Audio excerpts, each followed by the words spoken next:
Not every hug is a safe harbor. Some are just a way for a pirate to board your ship. There comes a moment when you realize the people you call home are actually the source of the storm.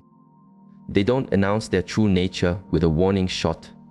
They reveal it in the silence between words, in the energy that thickens the air when they arrive, in the way your own soul recoils, as if touching a live wire. This isn't a personality clash. This is spiritual corrosion, happening right under the guise of friendship and family. You've felt it, haven't you? That sudden exhaustion, the conversations that feel like they're siphoning the life out of you, that lingering sense of dread after they leave. These aren't just bad vibes. They are echoes of a hidden war. If you've ever thought, why do I feel smaller every time I'm with them? Then this is for you. We're not discussing phantoms in the dark, but the invasive energies that occupy people, spirits that twist, confuse, and hollow you out from the inside. Today, I'm going to give you a clear map to spot these spiritual predators hiding in plain sight before they steal more than your joy. These are the people in your life who can wound you without ever raising their voice. Their mere presence is a psychic vacuum, pulling your vitality into a void you can't see, but can definitely feel. You enter a conversation feeling whole, maybe even hopeful, and you leave feeling fragmented and hollowed out. Your spirit is depleted, your optimism gone. You try to reason it away, telling yourself they're just stressed or you're being dramatic. But your core knows the truth. Your soul recognizes the predator. These are the individuals who only ever withdraw from your emotional bank account, but never make a deposit. It's an endless stream of their crises, their emergencies, their needs.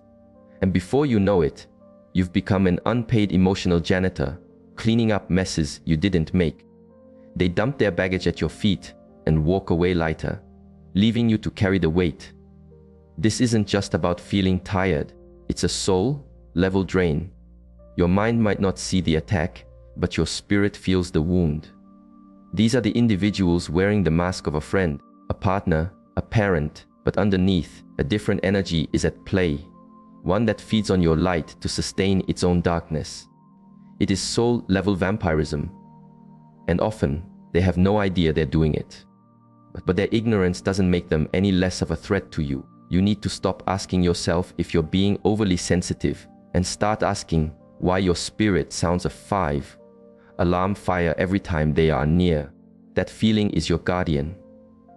Your energy is your most sacred resource, and not everyone has earned the right to it. Start auditing how you feel after you're with people. Do you feel expanded or contracted? Inspired or insecure? More yourself or less? A demon doesn't always show up in a burst of flames. Sometimes it shows up with a familiar smile and calls you by name.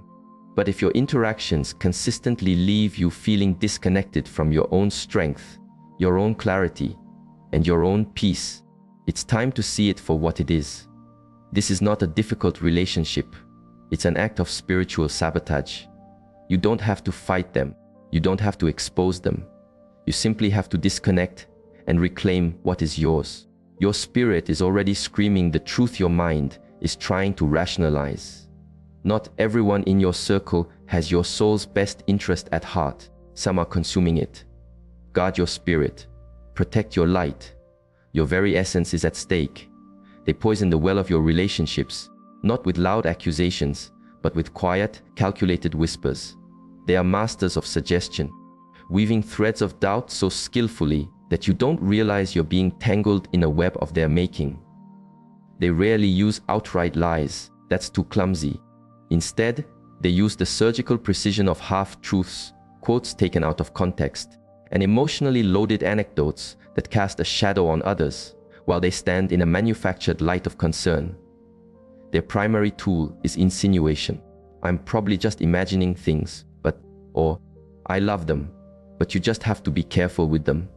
These are tiny, poisonous seeds planted to fracture your trust, to isolate you from your true allies, and to make them your one and only source of truth. And as you pull away from the people who genuinely have your back, you become exactly what they want you to be: isolated, confused, and dependent. This is how these dark energies work. Not through open warfare, but through silent corrosion. They drop a single comment to stir a reaction, then step back to watch the chaos, feigning innocence. They understand that if they can poison your trust in others, they can control your reality. You'll start to see enemies where there are friends, to believe the worst in people who wish you the best, and to adopt their toxic worldview as your own. That is a spiritual coup disguised as a private chat. The most insidious part is that these people often seem fiercely protective of you. They'll tell you they're just looking out for you, that they're the only ones brave enough to tell you the truth. But what they're truly doing is building a cage around you, one poisoned whisper at a time. You'll start to feel more suspicious, more isolated, your world shrinking until you trace the source of all this division back to the one person who is always at the center of the drama. That is not a pattern, it's a strategy. Demonic forces don't always roar, they whisper, they manipulate, they charm, and above all, they divide. When someone consistently creates conflict but never seeks resolution, when they point out everyone's flaws but their own, recognize what's happening. They are not trying to shield you, they are trying to seize you. And once you are alone, you are theirs. Open your eyes, protect your circle, and above all, protect your perception from the venom that comes dressed as care. They are the cheerleaders of your defeat, but the critics of your victory. If you're not listening closely, you'll mistake their feigned sympathy for genuine care. These are the people who rush to your side with a box of tissues the moment you fall, but vanish the second you start to get back up. They are experts at comforting you in your brokenness. When your spirit is crushed, your dreams are in ashes, and your hope is gone.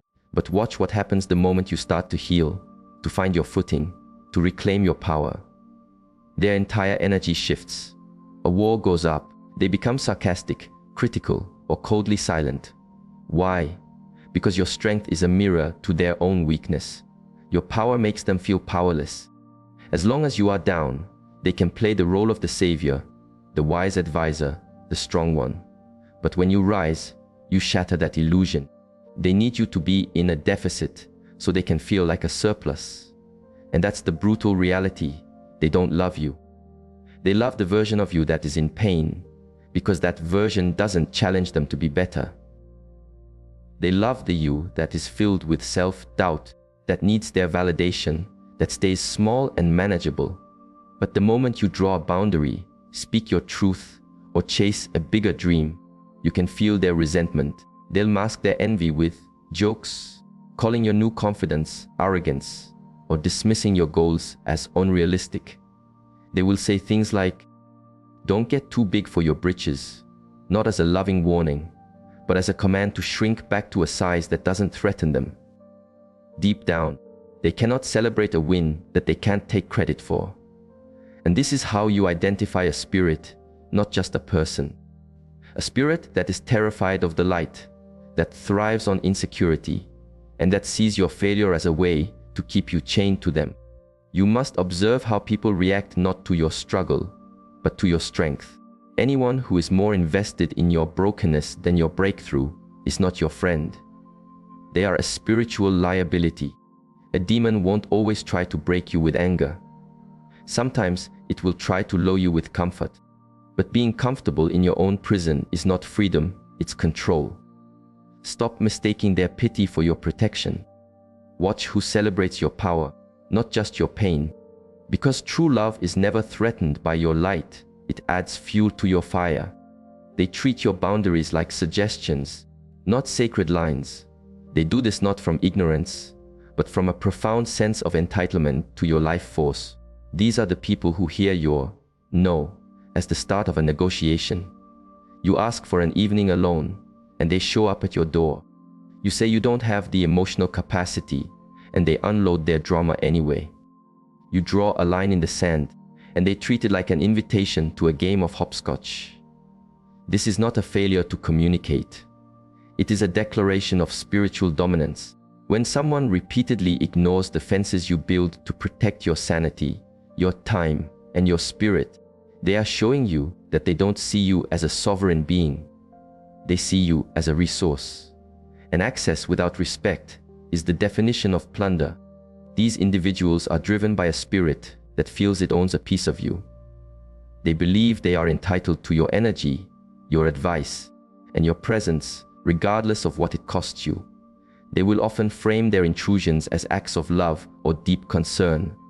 But at its heart, it's about maintaining their access and control.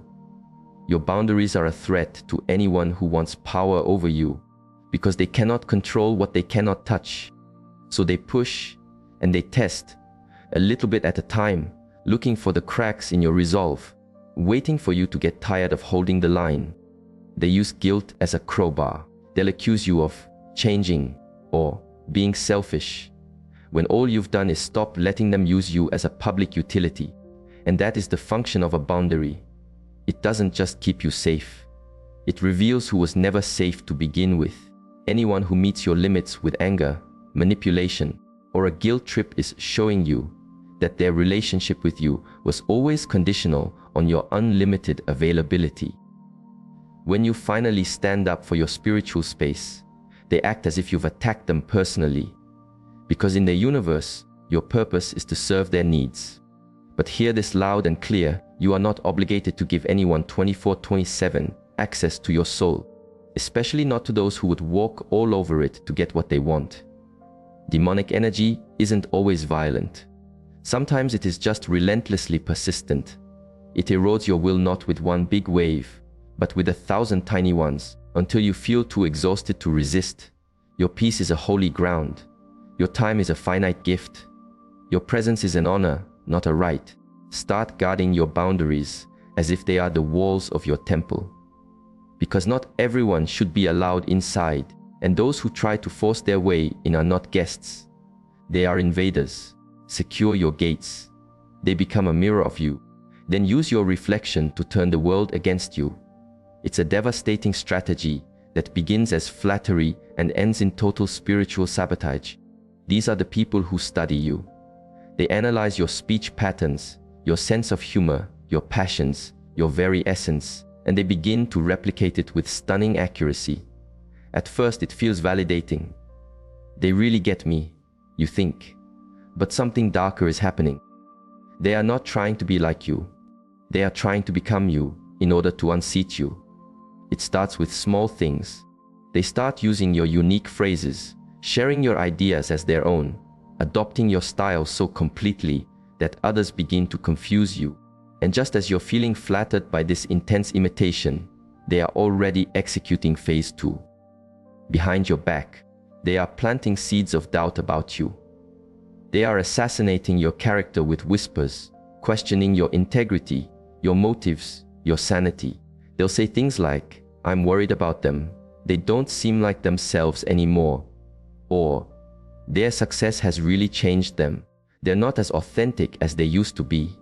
The cruel genius of this tactic is that they use the persona they stole from you as the good version, while painting the real you as a fake. This is more than just toxic envy. It is spiritual identity theft. These are not simply insecure people. They are vessels for an energy that covets your light because it has none of its own. That energy mimics because it cannot originate. It steals because it is hollow. And when it knows it cannot surpass you on merit, it resorts to destroying your reputation. Soon, your friends start acting distant. Opportunities dry up. You feel a shift in your world, and you can't understand why. It's because someone has taken your own light and weaponized it against you. This is spiritual warfare disguised as admiration. It is a parasitic entity that uses your own unique gifts to build its false self, and then attacks you with the very identity it stole. The only defense is to be unshakably yourself. Be so rooted in your own truth that the counterfeit version eventually exposes itself, because a copy can never withstand the pressure of authenticity. Guard your identity as if it were your soul, because in this fight, it is. They use guilt as a spiritual chain, not love, not loyalty, guilt, an emotional control mechanism designed to keep you tethered to them long after the connection has become toxic. These people don't care if a relationship is balanced, healthy, or uplifting. They only care that you remain within their reach, so they can continue to draw from your resources, your compassion, your support, your energy. And the moment they feel you pulling away, setting a boundary, or choosing your own well-being, they don't reflect or improve. They deploy guilt like a weapon. They will conjure a ledger of everything they've ever done for you. They will remind you of how much they depend on you, or paint a vivid picture of how shattered they would be without you. They will ask, "How can you do this to me?" Or, "I thought you were different." These phrases are engineered to strike at your empathy, your greatest strength. They turn your own kindness into a cage, making you believe that leaving them is an act of cruelty, even when staying is an act of self-betrayal. And so you remain trapped, not by affection, but by the fear of being labeled a bad person. But let this sink in. Guilt is not a measure of your love. It is a tactic of control used by those who profit from your self-abandonment. A demonic spirit will never say, "I'm sorry," but it will always ask, "How could you?" These energies attach themselves to your sense of responsibility and use it to bleed you dry until you are too depleted to even imagine a life of freedom. They don't want a partnership, they want a hostage. They don't want connection, they want control. They know that as long as you feel guilty for choosing yourself, you will never leave, even as your own spirit withers. But real love does not manipulate with guilt. Love liberates. Guilt imprisons you with people who are unwilling to grow, people who view your personal evolution as a personal attack. It is not your duty to stay small to make them feel big. It is not your job to set yourself on fire to keep them warm.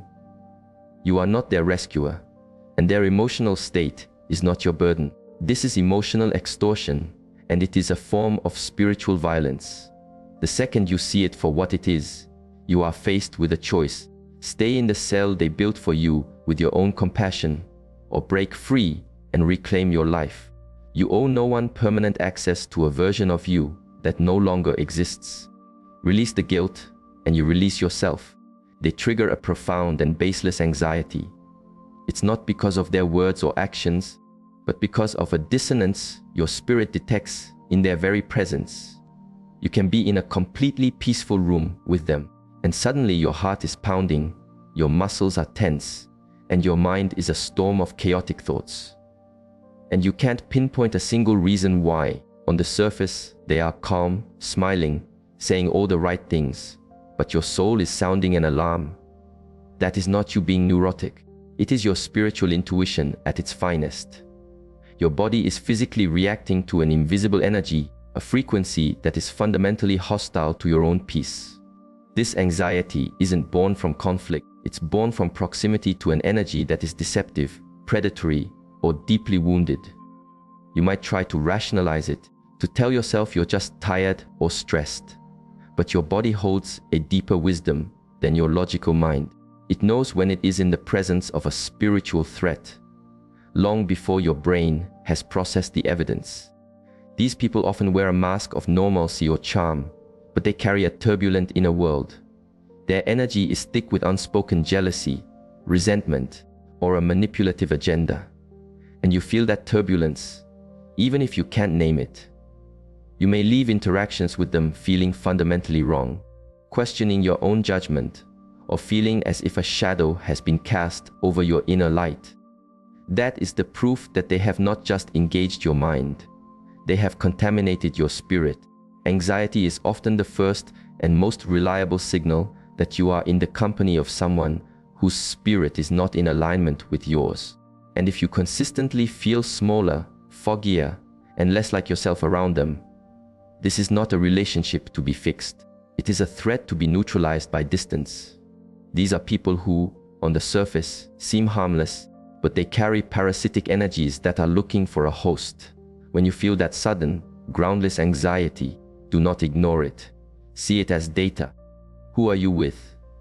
What happens in your body when they are close, when they speak, when they look at you? Your peace does not deceive you, and neither does your tension. Sometimes that anxiety is not a disorder, it's a distress signal. It's your spirit screaming, "Get out now." When your spirit speaks that clearly, you have to obey. Protecting your energy is not a new age luxury.